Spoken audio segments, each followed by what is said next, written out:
대개는 그렇게 제거보다는 부분적으로 보충을 하거나 모양을 더 개선을 하려고 하시는 경우가 더 많습니다. 다음 질문은 보형물을 자가진피로 말아서 넣기도 하나요? 보형물을 자가진피로 감싸서 넣으면 더 높고 자연스럽게 될 것 같다는 그 생각에서 질문하신 것 같은데요. 사실 시도를 안 해본 건 아닙니다.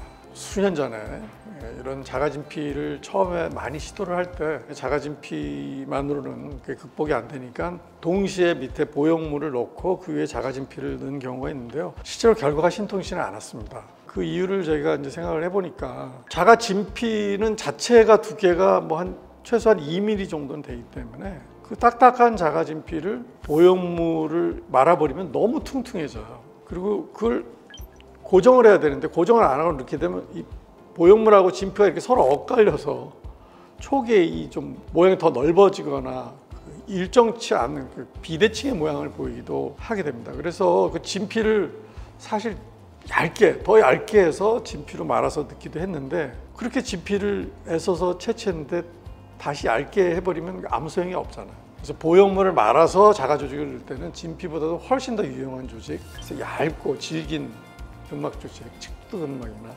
아니면 저 부들부들한 귀 뒤에서 나오는 근막, 이런 재질로 보형물을 전체 혹은 부분적으로 감싸는 방법을 택하지, 밑에 보형물을 덧대서 위에다 자가진피를 넣어서 더 높이는 방법은 한 번에는 시행하지 않습니다. 하지만 자가진피를 넣어서 생착이 되게 되면 나중에 피부가 보강이 되기 때문에 수년 뒤에 다시 보형물로 높일 수 있는 그런 찬스를 제공하는 그런 재료라고 할 수 있겠습니다.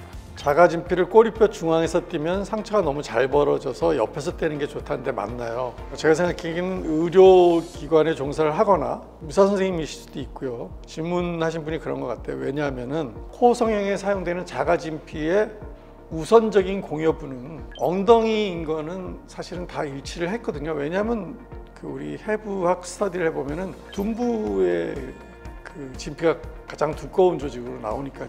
당연히 흡수가 덜 되기 때문에 거기를 선택을 하는데 중앙 부위가 선호되는 장소는 아니었습니다. 중앙보다 옆에 부분 아니면 엉덩이 아래쪽 부분에서 진피를 뗐거든요. 그 이유는 엉덩이 중앙 부위가 상처가 잘 났질 않아요. 이 질문하신 분 말씀처럼.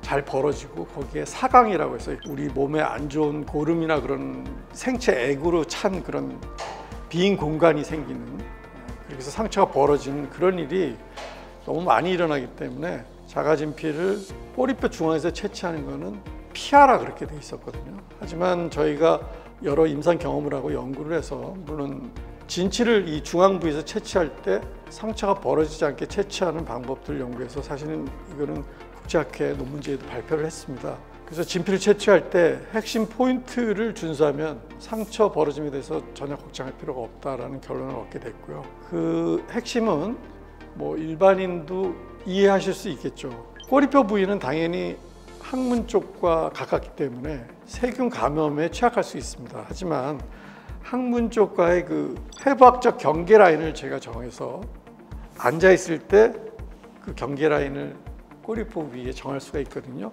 그 라인을 절대 안 넘어가게 채취를 하고요. 두 번째는 진피를 채취를 할 때 진피의 변연부 쪽은 표피보다는 진피 부위를 많이 포함하고 또 그 파고 들어갈 때 사강이라 그럽니다. 그러니까 지방을 너무 포함시켜 버리면 빈 공간이 생겨서 이렇게 꼬맬 때 좀 더 타이트해지거든요. 그런 텐션을 가장 줄이는 방향으로 절제 방향을 저희가 논문에 제시를 했고요. 그다음에 세 번째는 그 바닥 쪽에 진피를 채취할 때 바닥 쪽에 중앙 부위에 있는 근막이 이렇게 연결되어 있습니다. 그 근막이 노출되지 않게 하는 것이 중요합니다. 지방층을 좀 남겨야 되는 거거든요.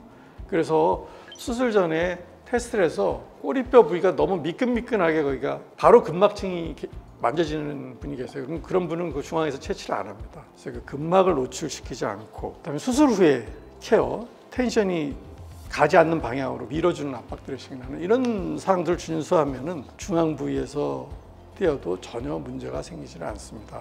물론 부분적인 상처 벌어짐이 있을 수 있지만 그건 간단하게 해결되는 것이고요. 그래서 자가진피를 꼬리뼈 중앙에서 띄는 것이 가장 좋은 동요 부위지만 채취를 할 때 반드시 준수해야 될 사항을 준수해야만 상처가 벌어지지 않게 잘 뗄 수 있다, 이렇게 말씀드릴 수 있습니다. 오늘은 그 자가진피에 대해서 몇 가지 조금 심도 있는 대답을 드렸는데요. 이 자가진피 좋은 조직입니다. 그 재건 수술에 있어서 굉장히 좋은 조직인데 이런 것들이 발표도 자꾸 되고 수술하시는 선생님들도 많아지고 그러니까 당연히 일반인들도 굉장히 궁금해하시는 부분들이 많아요. 그래서 질문도 많이 오시고 조금씩 더 깊은 대답, 아주 전문적이진 않지만 그래도 일반 상식적으로도 이해를 할 수 있게 좀 깊은 내용을 대답을 드렸고요. 앞으로도 저희 채널 4월 31일 많이 애청해 주시고요. 관심을 가져주시기 바랍니다. 네, 감사합니다.